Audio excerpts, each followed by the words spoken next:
இன்றுதான் வேதங்கள் கூறிய நிலைகளை அனைத்தும் அதை மாற்றிய நிலைகள் கொண்டார்கள். வேதங்கள் கூறிய உண்மையின் உணர்வுகள் இன்று எதனை நுகர்கின்றமோ சாம அந்த உணர்வின் தன்னை நாம் நுகரப்படும் போது நாம் இப்ப வேதனை என்ற உணர்வுகளை அதிகமாக சுவாசித்து விட்டால் நம் உடலுக்குள் இருக்கும் இந்த அணுக்கள் அந்த உணர்வின் இசை இதுக்கு ஏற்றுக்கொள்ளாது. இந்த உணர்வுடன் இணைக்கப்படும் போது அதர்வன ஆக சாம என்பது இசை. இப்ப கோபத்தின் உணர்கொண்டு ஒருவர் பேசுகிறார் என்றால் சாம. அந்த உணர்வின் தன்னை நாம் நுகர்வோம் என்றால் நாம் சார்ந்த உணர்கொண்ட உணர்வினை அடக்குகின்றது அதர்வன. சார்ந்த உணர்வுடன் இணைந்து அதே கோபத்தின் உணர்வுகளை தூண்டப்படும் போது அந்த தூண்டும் நிலையாக யஜு அந்த வித்தின் தன்மை உருவாகி இதனுடன் மீண்டும் நினைவிடப்படும் போது கோபித்தோர் நிலைகளின் நிலைகள் மீண்டும் எண்ணுகின்றோம். இந்த உணர்வின் தன்மை யஜுரான பின் இந்த உணர்வின் தன்மை உடலிலே இத்தகைய பல உணர்வுகள் நமக்குள் அது வளரப்படும் போது ஆக ரிக் அவை அனைத்தும் ஒரு உடலின் தன்மை அடைகின்றது. இந்த உடலுக்குள் எந்தெந்த மனங்கள் சேர்ந்ததோ இந்த உணர்வின் எண்ணங்களை வெளிப்படுத்தும் போது நமக்குள்ளும் நம்ம வளர்கின்றதும் அதே உணர்வுகள் வெளிப்படுத்துவதை சாம என்றும் கீழ்த்துணர்ந்த உணர்வுகளில் நம்முடைய வலிமை அங்கு அதர்மனாக்கி அந்த உணர்வின் தன்மை எளிமையை இது வலிமையாக்கி அதனின் தன்மை வித்தாகி இதை போன்ற பரிணாம வளர்ச்சிகள் அடைகிறது என்றும் வேதங்கள் தெளிவாக கூறுகின்றது.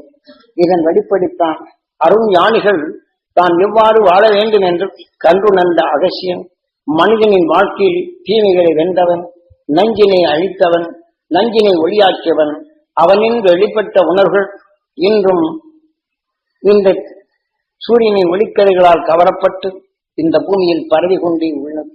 நான் படித்தவன் அல்ல, குரு காட்சி அறுவடையில் தொகுத்த உணர்வின் தன்மை கொண்டு அறியும் ஆற்றலை கவர்ந்திடும் நிலையும் உணர்ச்சிய உணர்வுகொண்டுதான் இன்று எதனையும் உங்களுக்குள் அதன் நுகர்ந்தறிந்து உணர்வினை உங்களில் பாய்ச்சி இந்த உணர்வின் ஆற்றலை பெருக்கி உங்கள் நினைவு கொண்டு ஆக அதர்வன இந்த வாழ்க்கையில் வரும் தீமையின் உணர்வுகளை மாற்றி அருண் ஞானின் உணர்வை உங்களுக்குள் வெளியிலையாக சாம இந்த உணர்வின் தன்மை உங்களுக்குள் பதிவாக்கப்படும் போது இந்த வாழ்க்கையில் வந்த தீமைகளை அடக்கும் வல்லமை பெற்றது அதர்வன ஆக மீண்டும் அந்த உணர்வுகள் அணுவாக மாறி இந்த நினைவினை துருவ மகிழ்ச்சியுடன் ஒன்றி வாழப்படும் போது மீண்டும் சாம அந்த உணர்வின் தன்மை உங்களுக்குள் வளர்த்து கொண்டால் அணுக்களின் அந்த உணர்வின் தன்னை இந்த உணர்வின் தன்னை இயக்க சக்தியாக மாற்றி இனி பிறவியில்லா நிலைகள் அடைய இது உதவும்.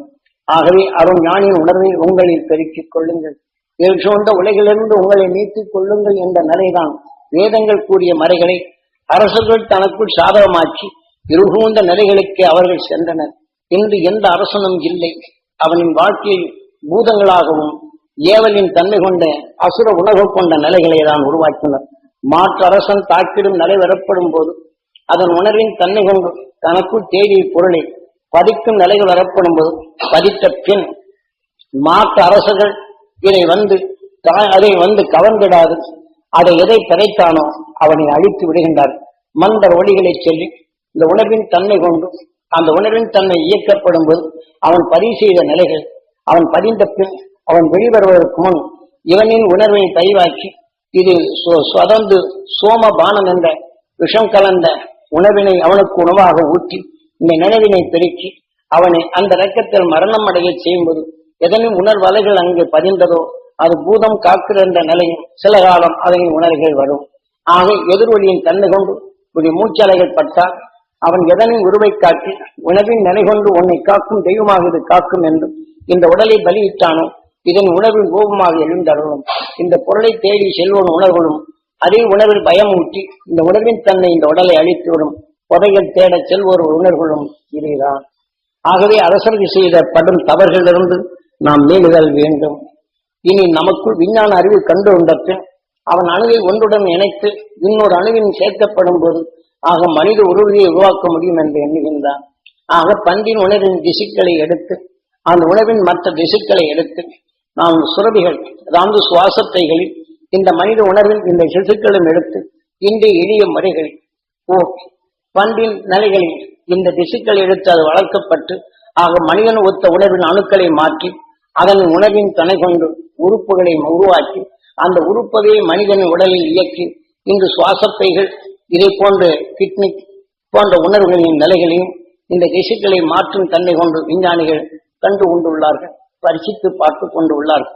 அன்றே பல காலத்திற்கு முன் கடவுளின் அவதாரம் வராக அவதாரம் என்று தெளிவாக கூறப்பட்டுள்ளது.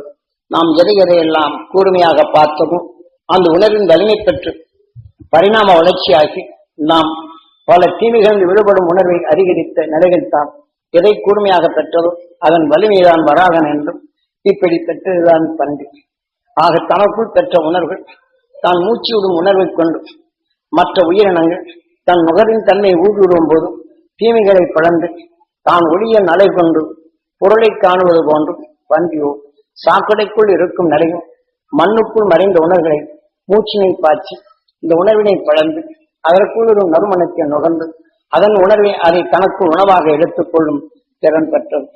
இவ்வாறு தனக்குள் அந்த வலிமையின் தன்மை கொண்டு தனக்குள் தீமை அகற்றும் உணர்வை நுகர்ந்து ஆக தனக்குள் தீமையான உடலை பிளந்து விட்டு தீமையை பிளந்திடும் உணர்வின் அணுவாக விளைந்து பன்றி உடலை விட்டு சென்ற பின் ஆக பரசுராம் ஆக நாம் மனிதனாக உருவாக்கி மனிதன் உணவாக உட்கொள்ளும் உணவுக்குள் மறைந்து வரும் நஞ்சினை மதமாக மாற்றிவிட்டு ஆன உடலிலிருந்து வரும் ஆறாவது அறிவின் தன்மை கொண்டு இந்த நஞ்சிடும் என்றிடும் அதை மாற்றி அமைக்கும் திறன் பெற்றது, சமப்படுத்தும் நிலை பெற்றதும் மனிதன்.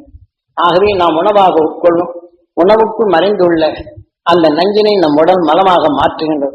உடலிருந்து ஆறாவது அறிவின் தன்மை கொண்டு தீமைகள் வராது. அதை உணர்வின் தனக்குள் எடுத்து இந்த உணர்வின் நெஞ்சை வென்று தனக்குள் சமமாக பகிர்ந்து கொள்ளும் நிலையை பெறுகின்றது. ஆகவேதான் இந்த ஆறாவது அறிவை பிரம்மாவை சிறைபிடித்தான் உருவாக்கும் ஆற்றல் பெற்றவர். நாம் பல கோடி சரீரங்களை உற்று பார்க்கப்படும் போதும் அவர்கள் உணர்வுகள் வெளிவரும்போதும் இங்கே முதல்ல நாம் சொல்லும் உணர்வை சூரியன் காந்த சக்தி கவர்ந்தால் அதை சீதா லட்சுமியாக மாறுகின்றது. நீங்கள் நுகர்ந்தால் சீதா ராமனாக அந்த உணர்ச்சிகளை தூண்டுகின்றது. ஆக நீங்கள் நுகர்ந்த அலைகள் திருப்பி அறவே பதில் சொல்வீர்கள். ஆக கேட்டு அந்த உணர்வின் எண்ணங்களை பிரதிபலிப்பீர்கள். ஆகவே தான் இது சீதா ராமா என்றும் சமப்படுத்தும் உணர்வின் சத்தை தனக்குள் எண்ணத்தால் எடுக்கும் போது இந்த உணர்வுகள் தீமைகள் அகற்றும் உணர்ச்சிகளை உடலுக்குள் மாற்றுகின்றது. இப்ப மனிதனான தீமைகள் அகற்றும் பன்றின் உணர்வுக்குள் பெற்ற நாம் நமது உடலில் உள்ள உறுப்புகள் வரும் நஞ்சினை மலமாக மாற்றி விடுகின்றது. ஆக இது இரத்தமாக மாறும் நிலையை கிட்னி இதில் உள்ள விஷத்தை பிரித்துவிட்டு நல்ல உணவின் இரத்தங்களை மாற்றி அமைக்கின்றது. ஆக நல்ல அணுக்களின் தன்மை உருவாக்கப்படும் போது அதன் உணர்வுகள் மனமாக வெளியிடும் போது தீமையில் அகற்றிடும் எண்ணங்கள் நமக்குள் உருவாகின்றது. ஆக எதனையும் சமப்படுத்த நிலையில் தன்னை பாதுகாத்துக் கொள்ளும் நிலைகள் வருகின்றது. இப்படித்தான் மனிதனின் வாழ்க்கையில் பலரை நாம் சந்திப்போம் என்றால் அவர்கள் ஒருவர் வேதனைப்படுவார், ஒருவரை துன்பப்படுத்துவார், ஒருவர் நரக வேதனைப்படுவார், ஒருவர் நகர வேதனைப்படும் நிலைகளை உருவாக்கும். இவையெல்லாம் நாம் வெளிப்படும் போது சீதா லட்சுமியாக மாறுகின்றது. அதை உற்று பார்த்தால் நுகர்ந்தறியும் போது சீதா ராமனாக மாறுகின்றது. ஆனாலும் அவர்கள் வேதனைப்படும் உணர்வுகளை நாம் நுகர்ந்தால் வாடி வலிமைமிக்க நிலையாக மாறுகின்றது. ஆக நாம் நல்ல குணங்கள் செயலிழக்கப்படுகின்றது. இதை போன்ற நிலைகளிலிருந்து அந்த வாலியை வெல்லும் வலிமை பெற வேண்டும் என்பதற்குத்தான் நரசிம்மா என்று தன் நிலைகளை தெளிவாக்கியுள்ளார்.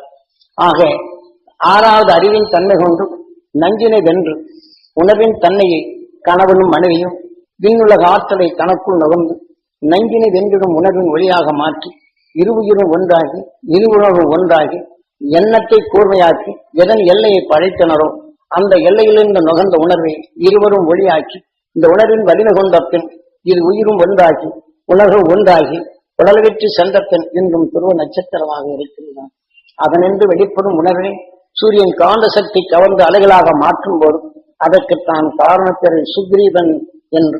ஆக நஞ்சினை வென்ற உணவினை சூரியன் கவர்ந்து கொண்ட பின் அதனை நாம் நுகர்ந்தறிந்து தன் உடலுக்குள் செலுத்தினால் அந்த வாலியை வெல்லும் சக்தி வலிமைமிக்க தீமையை வென்றிடும் சக்தி நாம் பெறுகின்றோம். அதான் சுக்ரீவன் துணை கொண்டு வாலியை ராமன் வென்றான். ஆக அந்த உணர்வின் தன்னை நமக்குள் எண்ணங்களாக தோன்றுகின்றது. திரீராய் யுகத்தில் உடலுக்குள் அந்த உணர்வின் எண்ணம் கொண்டு உணர்ச்சிகள் இயக்கப்பட்டு தீமைகளை தன்னை நாடாடும் அந்த தீமைகள் அகற்றும் உணர்வு வருகின்றது. காரணம் ஆக நாம் நுகரும் வேதனையான உணர்வுகள் அனைத்தும் நம் உடலுக்குள் பதிவாகி அந்த உணர்வின் நினைவாகி இழுக்கப்படும் போது நம் உடலின் முன்பாகம் ஆன்மாவாக மாறுகின்றது. அதான் இறைநேனை நமக்குள் தீமைகளை அழித்திடும் சக்தியாக அந்த வலிமை மிக்க வேதனைப்படுவோர் உணர்வுகளை இறைநேன் என்று காரணத்தை வைக்கின்றார். இறைநேனை மடி மீது வைத்து வாசப்படிய மீது நாராயணன் அமர்ந்து இறைநேனை பிளந்தான். ஆகவே நாம் வாதி என்ற நிலையில் வேதனை என்ற உணர்வை நுகர்ந்தால் நம் உடலுக்குள் சென்றால் அந்த வலிமை நம் உடலின் வலிமையை இழக்கச் செய்கின்றது. ஆனாலும் இதன் உணர்வில் நமக்குள் அது செல்லப்படும்போது இறைஞன் நம்மை கொண்டு விடுகின்றது மனிதன் உருவாக்கிய அணுக்கள். இதிலிருந்து மேல வேண்டதான் இவ்வாறெல்லாம் காரணத்தேரை வைத்து அந்த துருவ மகிழ்ச்சியின் உணர்வுகள் நான் பெற வேண்டும் என்ற உணர்வை தனக்குள் பதிவாக்கியிருந்தால் நிலவினை உயிருடன் ஒன்றி அந்த துருவ மகிழ்ச்சியின் சக்தி நான் பெற வேண்டும், என் உடல் முழுதும் படர வேண்டும், என் ஜீவ அணுக்கள் பெற வேண்டும் என்று உணர்வினை உள் செலுத்தும் போது இதனுடைய வலிமை ஆக இந்த நஞ்சினை இருக்கும் நிலைகள் அங்கு அடக்கப்படுகின்றது. ஆக நம் உடலில் ஒவ்வொரு அணுக்களிலும் அந்த துருவ மகிழ்ச்சியின் உணர்வுகள் பெருகப்படும் போது இந்த வேதனை கொண்ட உணர்வை உள்புகாது இது நீக்குகின்றது. அதுதான் இரணியன் என்று தனக்குள் நல்ல அணுக்களை கொள்ளும் இந்த விஷத்தன்மையை மடிமீது வைத்து நரநாராயணன் சூரியனும் இந்த பிரபஞ்சத்தை இயக்குகின்றான். ஆனால் இந்த உடலின் தன்னை பெற்றவன் உயிர் இந்த நரநாராயணன். ஆக அணுக்களின் தன்னை தனக்குள் கவர்ந்து ஒவ்வொரு செடியின் சத்தை கவர்ந்தாலும் அதனை விளைந்த வித்திற்கு உணவாக கொடுக்கின்றது சூரியன். ஆனால் அதே சமயத்தில் தனக்குள் உயிராக அணுவாக உருவாக்கிய இந்த உயிர் அந்த எந்தெந்த உணர்வின் தன்மையோ அதே எந்த மனிதன் உடலில் வந்ததோ அந்த உணர்வின் தன்னை கவர்ந்து தன் உடலுக்குள் இருக்கும் அதே குணத்தின் அணுக்கு உணவாக கொடுத்து காக்கின்றது. ஆகவே மனிதனான 6வது அறிவு கொண்டவன் அருள் மகிழ்ச்சி உணர்வில் நஞ்சினை என்ற உணர்வை வளர்த்துக் கொண்டதும் அந்த உணர்வின் தன்னை தனக்குள் உருவாக்கிவிட்டால் அதன் உணர்வின் இயக்கத்திற்கு நாம் அந்த மகிழ்ச்சியின் உணர்வை பெற வேண்டும் என்று இயங்கினால் அந்த உடலுக்குள் சென்று இந்த நஞ்சினை வென்றிடும் அணுக்கள் பெருகுகின்றது. இதனை பெருகச் செய்வதற்கெல்லாம் காவியங்களை தெளிவாக்கி கருத்தினை தனக்குள் ஆழப் பெய்து நினைவின் ஆற்றலை விண்ணை நோக்கி அந்த உணர்வின் ஆற்றலை நமக்குள் பெருக்கும்படி செய்தார்கள் அருண் ஞானி. ஆகவே அதன்படி இந்த பேரண்டத்தில் வாழ்ந்து வளர்ந்து கொண்டிருக்கும் அருள் மகிழ்ச்சி உணர்வை நாம் பெறும் தகுதி ஏற்படுத்ததான் இதுவரையில் உங்களுக்கு உபதேசித்தது உணர்த்தியது. ஆகவே இதை பதிவாக்கி மீண்டும் நீங்கள் நினைவுக்கு வரும்போது இதை போல இந்த துருவ தியானத்தில் நீங்கள் பெற்று நீங்கள் பெரும் தகுதியை ஏற்படுத்துவதான் வித்தை இதுவரையும் உங்களுக்குள் உபதேசித்தது. அருள் ஞான வித்தை உங்களுக்குள் உபதேசித்தேன். உணர்வு பெற வேண்டும் என்ற எண்ணத்தால் இயங்கி பெற்று அருள் மகிழ்ச்சி உணர்வை உங்களுக்குள் வளர்த்துக் கொள்ளும். உங்கள் அறியாத இருளை போக்கிக் கொள்ளும். ஆக உங்களுடைய நினைவுகள் கூர்மையாக துருவ நட்சத்திரத்துடன் அந்த சப்தரிஷி மண்டலத்தின் நினைவை ஆற்றலை பெருக்கும். அதன் உணர்வை உங்களுக்குள் பெருக்கினால் கூர்மை அவதாரமாக உங்கள் உணர்வுகள் ஒளியின் சரீரமாக மாறுகின்றது. இதுவே நமது கடைசி எல்லை. மனிதனாக பிறந்த நாம் இதை அனைவரும் எளிதில் பெற முடியும். மறுவாதிகள் எம்மால் சாத்தியமாகுமா என்று எண்ணத்தை சோர்வடைய செய்து யாகங்கள் செய்தோ வேள்விகளை செய்தோ இதை மாற்றி அமைக்க முடியாது. யாகங்கள் செய்து வேள்விகளை செய்தும் அந்த மந்திரங்களை ஓதி நமக்குள் பதிவு செய்து கொண்டால் வசியம், நாம் இறந்து கொண்டால் அதே மந்திரத்தை சொன்னால் கைவல்யம், அதை மற்றவர்கள் அது பயன்படுத்தப்படும் போது ஏவல். இப்படித்தான் உலக மதங்கள் அனைத்தும் இவ்வழியிலே தான் நடக்கின்றது. யாரையும் குறை கூறவில்லை. இன்று வாழும் மக்களுக்கு தெரியாது. அரசன் காட்டிய வழிகள் பின்வந்தோர் அது பதிவு செய்த உணர்வே அது விளைகின்றது. அதன் வழியே இன்று நடக்கின்றது. பகமை உணர்வு வளர்கின்றது. ஆக மதம் என்ற நிலைகள் உருவாக்கப்படும் போது மனிதன் என்ற நிலைகள் சீர்குலைச்சன. மதத்துக்குள் இனம் என்ற வரப்படும் போது என் ஜனம் பெரிது உன் ஜனம் பெரிதென்றது ஒன்றை ஒன்று அழித்து கொண்டு குவைக்கும் ரசிக்கும் தன்மைகள் தான் இன்று வருகின்றது. ஞானிகள் காட்டிய அறுவழியை நமக்குள் அறுவழியை பெருக்கும் நிலைகள் காலத்தால் மறைந்துவிட்டு இனியாவது இந்த உணர்வின் தன்னை பெற்ற நாம் அந்த மகிழ்ச்சியின் அணு உணர்வை நாம் பெறுவோம். இந்த உலகம் முழுதும் பரப்புவோம். மெய்ப்பொருள் காணும் சக்தி பெற வேண்டும் என்று தியானிப்போம். அடுத்து அருண் ஞானின் உணர்வை நமக்குள் பெருக்குவோம். நமது பார்வையும் உலகில் உள்ள மக்களும் தன்னைத்தான் தன்னில் அறிந்து தான் எண்ணீரை உருவாக்கும் உயிரை மதித்து நம்மை உருவாக்கிய அன்னதண்டை மறவாறு அவர்களை கடவுளாக மதித்து நம்மை தெய்வமாக காத்தருடைய அவர்களை தெய்வமாக மதித்து அவர்கள் நமக்கு ஊற்றிய நல்வழியின் பாதையை குருவாக மதித்து அதன் வழியில் நம் உயிரை எண்ணீரை உருவாக்குகின்றது. ஈசனாக இருக்கின்றது. எண்ணீரை உடலாக்குகின்றது. அதை நினைவாக்கும் போது தெய்வமாக செயலாக்குகின்றது. மீண்டும் அதை எண்ணும் போது குருவின் நிலைகள் அதன் வழியை நம்மை செயலாக்குகின்றது. ஆகவே நாம் அருள் மகிழ்ச்சியின் உணர்வை நமக்குள் உருவாக்குவோம். அதன் உணர்வை நிறைவாக்குவோம். அருள் மகிழ்ச்சியை சென்ற பாதையில் நம் வாழ்க்கை ஒளியின் சரீரமாக மாற்றுவோம். பிரார்த்தித்து நாம் இப்போது தியானிப்போம். அருள் மகிழ்ச்சி உணர்வுகளை பெற